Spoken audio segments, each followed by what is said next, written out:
Naujametinis triukas, kaip ir 15 minučių atrodyti nepriekaištingai. Visų pirma, tai pirmas etapas šveitimas. Placentinis šveitiklis yra visais gyvenimo atvejais tobula. Iš vakaro pasidėjome CO2 kaukę.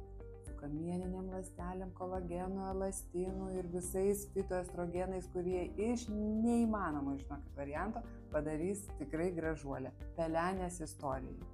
Patikrinta ir ne vieną kartą. Svarbu gal turėti šaldytuve, kad būtų šalta. Kai darysite makiažą, tam, kad ne tai, kad vakarėlis, bet makiažas neišvargintų jūsų odos, būtina prieš makiažą turėti Forlet Basing Emulsion. Užblūrina raukšleles, neleidžia makiažą susigerti ir pamatysite, tikrai bus tobulas efektas bent makiažo metu ir po makiažo sekančią dieną. Sekančią dieną, kai vėlgi reikia taip pat būti gražuoliai, tai jau nenaudokime deguonies kaukės, o naudokime NMN. Jis puikiai pridrėkina, stangrina. Beje, dėl geresnio poveikio galite taip pat turėti šaldytuve.